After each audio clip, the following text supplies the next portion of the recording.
एक घटना हुई थी। उत्तर प्रदेश का एक ज़िला लगता है अमरोहा, और अमरोहा की एक तहसील है हसनपुर, और हसनपुर तहसील का एक गांव लगता है बावनखेड़ी। ये घटना हुई थी 14 अप्रैल 2008 की रात। एक लड़की जिसका नाम शबनम होता है, शबनम ने अपने प्रेमी के साथ मिलकर अपने ही परिवार के 7 लोगों का मर्डर कर दिया था। वो भी बहुत भयानक था वो मर्डर। क्यों कर दिया था? एक्स्ट्रा मैरिटल के चक्कर में? हाँ, वो प्रेमी और प्रेमिका सलीम से उनका शबनम का अफेयर था। और क्योंकि शबनम टीचर थी, MA कर रखा है इंग्लिश और ज्योग्राफी से, और उनके ठीक घर के सामने एक गरीब लड़का है जिसका नाम सलीम होता है। वो लड़की पढ़ाने के लिए जाया करती थी, तो ये दोनों एक दूसरे से प्यार कर बैठते हैं, और शायद घर वालों को इस रिश्ते को लेकर तैयार नहीं थे, मंजूरी नहीं दी। लड़की शायद शादी करना चाहती होगी। लड़की तो पढ़ी लिखी लग रही है और फिर भी 7 मर्डर कर दिया। इस बात पे तो खैर जो हमारे चीफ जस्टिस ऑफ इंडिया उस टाइम HL दत्तू साहब थे, तो वो भी परेशान हो जाते हैं कि इतनी पढ़ी लिखी लड़की ये 7 मर्डर कैसे कर सकती है। तो जब उसका फैसला हुआ था तो निचली अदालत, फिर उसके बाद मामला हाई कोर्ट पहुंचता है, उसके बाद मामला सुप्रीम कोर्ट पहुंचता है और राष्ट्रपति के यहाँ पहुंचता है। तो अभी तक उनको फांसी की ही सज़ा का हुक्म है, और उसकी डेट अभी डिसाइड नहीं है कि वो कब उनको फांसी दी जाए। अगर उनको फांसी होती है तो वो भारत के इतिहास में पहली ऐसी महिला होंगी जिसको फांसी दी जाएगी। अच्छा। पूरे इंडिया के अंदर। तो क्योंकि अभी तक किसी की आज़ादी के बाद किसी को फांसी नहीं दी गई है, खासकर लेडीज़ को, तो वो शबनम का ही नाम चलता रहता है। सर, इस केस को थोड़ा जानते हैं, डिटेल में जानते हैं, स्टार्टिंग से चलते हैं, बताइए थोड़ा डिटेल में क्या हुआ था। लड़की ने जो अपनी पढ़ाई की थी वो JS हिंदू कॉलेज अमरोहा है, वहाँ की ये गांव से जाया करती थी। उसके बाद पढ़ाई वढ़ाई होती है, उसकी पढ़ाई के बाद उसको एजुकेशन डिपार्टमेंट यानी कि बेसिक एजुकेशन में वो टीचर बन जाती हैं। अपने स्कूल आना जाना, और घर के ठीक सामने एक आरा मशीन जैसे लकड़ी काटने वाली जो होती मशीनें होती हैं, तो वहाँ रहता था, एक मज़दूर करता था। तो कभी कभार उसके वो हेल्प कर दिया करते थे, और इस हेल्प में ही लड़की को उस लड़के से प्यार हो जाता है। अब इन्होंने शादी वादी करने की कोशिश की होगी, लेकिन घर वाले तैयार नहीं हुए। तो ऐसी कंडीशन में इन्होंने जैसे मैंने खुद पढ़ा है, मतलब हालांकि शबनम से मेरी फेस टू फेस बहुत बार मुलाकात हुई, मैंने कभी ये जानने की कोशिश नहीं की, लेकिन मैं जो पढ़ा है, जो रिसर्च का हिस्सा है, उसी से बता रहा हूँ मैं। तो इन्होंने अपने परिवार के लोगों को कुछ नशीला पदार्थ दिया, और उसको खाने में, दूध में या चाय में, किसी चीज़ में। तो उसके बाद फिर कुल्हाड़ी से हर एक सदस्य को काट दिया। उसमें शबनम के मम्मी होती हैं, पापा होते हैं, उनके 2 सगे भाई होते हैं, उनकी सगी भाभी होती हैं, एक 9 महीने का बच्चा होता है, और एक उनकी बुआ की बेटी होती है। तो 7 लोगों को जो मार दिया था। उसके बाद फिर मामला वो उस वक्त इतना हाईलाइट हुआ था कि उत्तर प्रदेश की मुख्यमंत्री मायावती थी, वो तुरंत वहाँ पहुँच जाती है। आसपास के 10-20 गाँव के लोग पहुँच जाते हैं, कई हज़ारों की संख्या में लोग थे वहाँ पे। सड़कें जाम हो जाती हैं क्योंकि जो उनकी लड़की के पापा वो टीचर होते हैं, कि पास में एक इंटर कॉलेज होता है, किसान इंटर कॉलेज। तो सब लगता था इतने बढ़िया आदमी के साथ ऐसा कैसे हो सकता है। तो सभी लोग चाहते थे कि केस का खुलासा हो, लेकिन पुलिस ने, ये बड़ा इंटरेस्टिंग है, मतलब जो उसका मैंने ये अमर उजाला की रिपोर्ट पढ़ी थी उस साल, कि जब कोई लाइन नहीं मिल रही है और पुलिस पर दबाव पड़ रहा है, मायावती खुद पहुंची है कि भाई जल्दी से जल्दी खुलासा करो। और उस लड़की के लिए कि 5 लाख रुपए की घोषणा कर दी गई थी कि जैसे केस खुलेगा तो हम इसके परिवार की आर्थिक रूप से मदद करने के लिए 5 लाख रुपए देंगे। तब एक पुलिस वाला जिसकी नई पोस्टिंग रही होगी शायद, वो जाता है शबनम के पास और कहता है कि मैं तुम्हारे भाई का दोस्त हूँ और मुझे वो सब कुछ पता है, इसलिए मेरी आप मुझे कोई बात हो आपके मन में तो मुझे बता दो। तब शबनम ने ऐसी कुछ नहीं, लेकिन जब उसने लगातार उसे फॉलो किया तो उसने एक सिम कार्ड दिया था, और सिम कार्ड से पता चला कि उन दोनों की बहुत सारी बातें होती थी। लड़के के बारे में किसी को नहीं पता था सवाए घर वालों के, और घर वाले मर चुके थे। तो सिम कार्ड का जब CDR निकलवाया गया तो कॉल डेटा रिकॉर्ड से पता चलता है कि इन दोनों की बातचीत होती थी, और फिर वो केस का खुलासा होता है, कैसे मारा कैसे नहीं मारा। आपको सुनकर बड़ा ताज्जुब हो गया कि जब ये केस को जब चार्जशीट फाइल की गई थी कोर्ट के अंदर, तो उत्तर प्रदेश की सरकार ने उस ऑफिसर को जिसने जांच की थी कि सबसे बेहतरीन, मतलब इससे अच्छी जांच उन्होंने अपने जज साहब ने कहा था कि मैंने अपने करियर में नहीं देखी, कि जिस तरह से उन्होंने जांच की थी। तो फिर दोनों को ही निचली अदालत से फांसी की सज़ा सुनाई जाती है 8 मर्डर करने पर। यहाँ पर बड़ा ट्विस्ट तब आता है कि जब लड़की को जब जेल भेजा जा रहा था, उसका मेडिकल किया तो वह 2 या 2.5 महीने के आसपास की वो प्रेग्नेंट होगी, और ये भी एक न्यूज़ बन जाती है कि वो यार वो प्रेग्नेंट हो गई है, तो वहीं बच्चा पैदा होता है, वहीं रहता है। लेकिन मेरा जो इस केस में जो जुड़ाव होता है, मैं उस वक्त हिंदुस्तान नहीं, दैनिक जागरण के लिए रिपोर्टिंग किया करता था।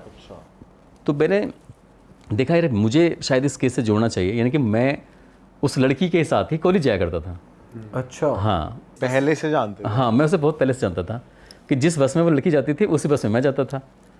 तो कई बार ऐसा हुआ, कई बार एक बार ऐसा चांस था कि मेरे पास जो किताबें थी मैं उसको संभाल नहीं पा रहा था और बस में भीड़ ज़्यादा हो रही थी। तो उस लड़की ने कहा कि आप ये सारी बुक्स मुझे दे दो, मैं आपकी मतलब हेल्प कर देती हूँ। तो मैंने उसको अपनी सारी बुक्स दे दी क्योंकि वो सीट पे बैठी हुई थी।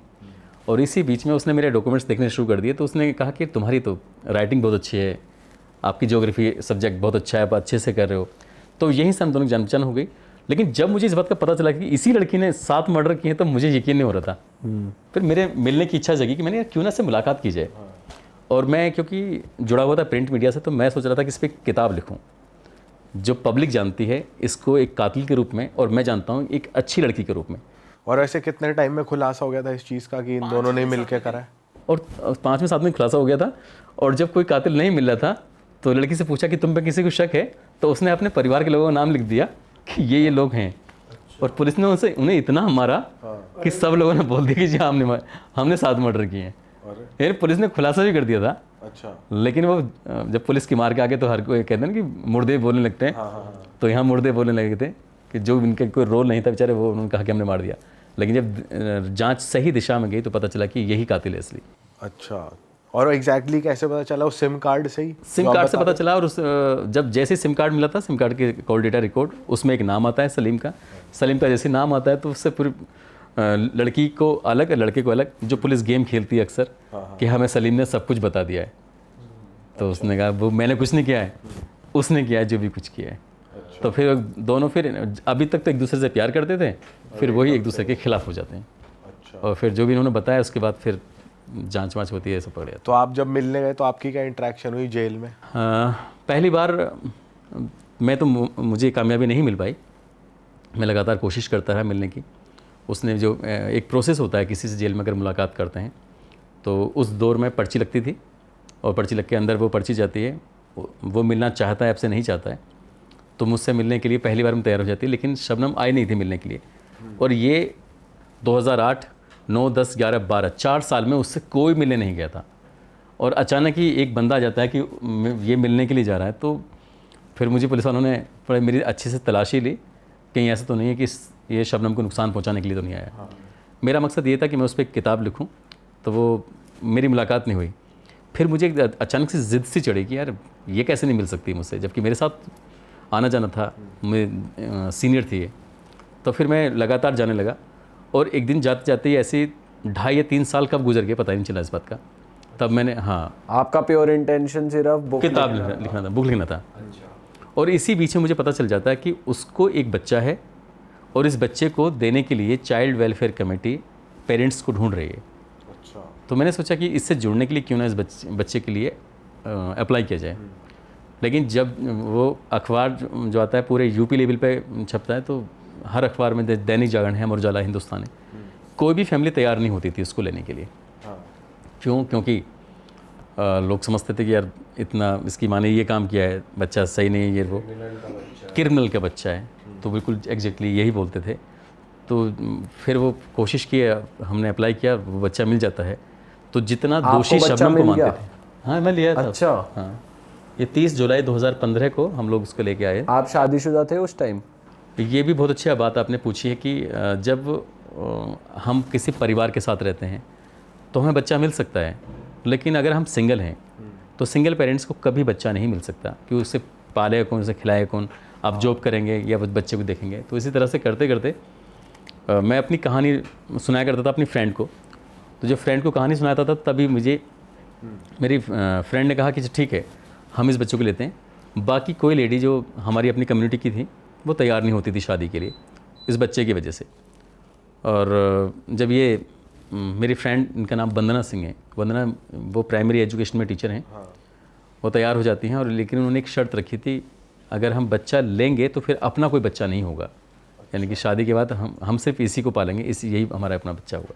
तो आप भी एग्री कर गए? मुझे तो पता नहीं क्यों उस बच्चे से इतना लगाव हो गया था। अब मैं किताब को भूल गया, मुझे अब कोई बुक नहीं लिखनी थी, मुझे सिर्फ अब बच्चा लेना था। अब आप मिले भी नहीं हो बच्चे से, बच्चे को मैंने देखा भी नहीं था। देखा भी नहीं, तो ऐसा क्या आपके अंदर आ सर रहा था? ये जो आप बता रहे हैं कहानी, इससे तो ये दिख रहा है स्टाफ, मतलब कि इनिशियली आपको किताब ही लिखनी थी, इसीलिए आपने बच्चों को अडॉप्ट करने का प्लान किया। इससे तो ये शुरुआत यही था कि मैं, एक फिल्म आई थी बागवां, अमिताभ बच्चन ने किताब लिखी, रातों रात स्टार बन जाते हैं, तो मेरे दिमाग में आया कि यार शबनम पे मैं किताब लिखूंगा तो मैं भी एक स्टार बन जाऊंगा। लेकिन वो फिल्मों में होता है, रियल लाइफ में नहीं होता। लेकिन जैसे मैंने उसके लिए अप्लाई किया तो फिर मुझे भी लोग जानने लगे। डेली अखबार में छपता था कि उस्मान ये इन्होंने अप्लाई किया, ऐसा किया, मतलब बहुत छपता था अखबारों में। तो आपने फेमस होने के लिए करा ही था? नहीं, फेमस होने के लिए मतलब किताब से इनकम होगी, इनकम से मुझे लगता था कि प्रिंट मीडिया शायद मुझे उतना नहीं देता है, लेकिन बुक लिखूंगा तो उससे मुझे ज़्यादा इनकम हो जाएगी। ये हाँ, कहीं ना कहीं दिमाग में तो था। और फिर आजकल ये चल रहा है कि मेरा भी मन करता था मैं बिग बॉस में चले जाऊँगा। लेकिन कोई बिग बॉस वालों ने कॉन्टेक्ट नहीं किया, किसी ने कॉन्टेक्ट नहीं किया। वो बाद में हुआ तो इस पर कि आप कॉपीराइट पे सिग्नेचर कर दीजिए, हम इस पर वेब सीरीज़ बना रहे हैं, फिल्म बनेगी। तो ये अमेज़ोन, नेटफ्लिक्स और कई बड़े डायरेक्टर थे, उन्होंने कॉन्टेक्ट किया, धर्मा प्रोडक्शन। लेकिन मैं जब अपनी यूट्यूब की लाइफ में आया तो मुझे वो सब चीज़ छोटी लगने लगी, मैंने छोड़ो। तो बच्चा आपने अडॉप्ट कर लिया, फाइनली आपके साथ ही हैं। वो हमारे अपने साथ है। बच्चा अडॉप्ट करते दौरान आपकी कोई शबनम से इंटरेक्शन हुई? पहली बार मैंने शबनम को देखा था शायद 2012 या 13 के आसपास की बात है, जब उन्होंने बहुत ज़्यादा कोशिश की कि आप एक काम करिए, मुलाकात कर लीजिए। तब मेरे दिमाग में वही सवाल जो अमूमन हर आदमी के दिमाग में आता है कि वो तुमने 7 कत्ल क्यों किए थे? बस इतना था उसने कि तुम यहाँ से जाओ। अच्छा, कुछ नहीं बोली हो? मैंने गलती कर दी क्या? मैं बहुत देर तक यही सोचता रहा। तो मैं मतलब कॉलेज को छोड़ने के बाद उससे कम से कम मिला था 7-8 साल के बाद। और 7-8 साल के बाद मुझे ये पूछना चाहिए था कि तुम कैसी हो, ठीक हो, यहाँ सब कैसे, परेशानी तो नहीं है? तो मुझे उसके हाल चाल लेने चाहिए था। मैं सीधा एकदम डायरेक्ट, आपके दिमाग में तो बुक चल रही थी ना, बुक कंप्लीट करनी है। वो डायरी लेके गया था मैं उसको कि मैं सोच रहा था कि लो इस पे अपनी कहानी लिख देना। लेकिन वो पता नहीं, ये हो शायद ये या तो आपका अनुभव कम हो, एक्सपीरियंस कम हो, ये हो सकता है, या मैं इतना ज़्यादा उतावला था कि मुझे बस वही चाहिए। जैसे होता है ना कि हम बहुत सारा सामान रखा हो और जो हमें सबसे ज़्यादा पसंद आता है हम उस पर हाथ रखते हैं ना, मुझे तो यही चाहिए बस। जबकि हमें और भी इधर नहीं, पर इस जवाब से भी लगता है कि रिग्रेट नहीं है उसको इस चीज़ का जो करा है। ना, वैसे तो हमेशा वो यही कहती हैं। मैं नहीं बात करता इस बारे में। जब पहली बार वो नाराज़ हो गई थी, मेरी वाइफ ने 1-2 बार जानने की कोशिश की, उन्होंने कहा कि मुझे फंसाया गया, मैंने ये सब नहीं किया। तो अब पता नहीं वो कितना सच है कितना झूठ है। अगर ऐसी बात थी तो मेरी बाद में बात हुई थी, 2021 की बात है ये, 21 फरवरी 2021। मैंने उनसे कहा था कि अगर तुमने ये सब नहीं किया तो आप अपने लेवल पर, जेल से बहुत सारी फैसिलिटीज़ मिलती हैं, आप राष्ट्रपति को, प्रधानमंत्री को, मुख्यमंत्री को, आप जज साहब को, CGI को, किसी को भी लेटर लिखिए, आप जांच की मांग करिए। आप कहिए मुझे ज़बरदस्ती फंसाया गया। ठीक है, उस वक्त जब पहली बार हो सकता है कि आपको, जैसे आपके चाचा चाची वगैरह परिवार के लोगों को मारा पीटा, उन्होंने कहा कि जी हमने मर्डर किया है, तो ऐसा हो सकता है कि आपके साथ भी ऐसा हुआ हो। लेकिन आपने इतने सालों में क्यों नहीं कहा? जब लगातार साल गुजरते चले जा रहे हैं और आप चुपचाप जेल में, तो इसका मतलब ये कि आप कहीं ना कहीं सरेंडर कर चुके थे और आप मुझसे कह रहे हो कि मैंने नहीं किया है, तो फिर आपको बोलना चाहिए था जैसा आप बोल रहे हैं। तो इस पर काफ़ी आवाज़ उठी थी। CBI वगैरह की जांच होनी चाहिए थी। 7 मर्डर होना अपना अपनी बड़ी बात थी। लेकिन आपको एक बात बताऊँ, ये हमेशा उन्होंने अपने आप को निर्दोष कहा और जज साहब से जब भी बोलते थे कि साहब मैंने ये सब नहीं किया है, तो और मेरा एक बच्चा है, मुझे उसकी परवरिश करनी है, तो उन्होंने सिर्फ एक ही मर्डर किया था। अच्छा। जो 9 महीने का बच्चा था, उनका सगा भतीजा, उन्होंने सिर्फ उसी का मर्डर किया था, बाकी मर्डर सलीम नहीं किए थे। बच्चे का उन्होंने? हाँ, बच्चा वो क्या था ये बताते हैं। मतलब ये जैसे बात आपको कैसे मालूम पड़ी? ये जो भी इसकी जांच हुई है, जांच के बाद पता चला था कि बच्चे का गला नहीं काटा था, बाकी सबके गले काटे थे कुल्हाड़ी से। वो 9 महीने का बच्चा था उनका, उसका उन्होंने गला दबाया था। अक्सर छोटे बच्चों का अगर गला दबाया जाए तो वो कई बार नहीं दबता है, यानी कि वो बच जाता है। वो बच गया। जब 6 मर्डर हो चुके हैं उसके बाद अचानक ही वो बच्चा रोने लगता है। लड़की ने कहा कि ये बच गया, इसको भी मार दो। उसने कहा मैंने तो सब मार दिए, एक को तो तुम भी मार सकती हो। तब उसने लास्ट में उसका गला घोंटा था, बाकी उसने वो दूर से टॉर्च दिखाती रही थी और वो कुल्हाड़ी चलाता रहा था। बताओ, बच्चे को तो कहीं और रख देते हैं, यही करने का जो जज साहब ने ये कहा था कि ठीक है, अगर तुमने इतने कर दिया तो उससे कर दिया, हो सकता है बड़ों से खतरा हो। उस 9 महीने के बच्चे से आपको क्या खतरा था।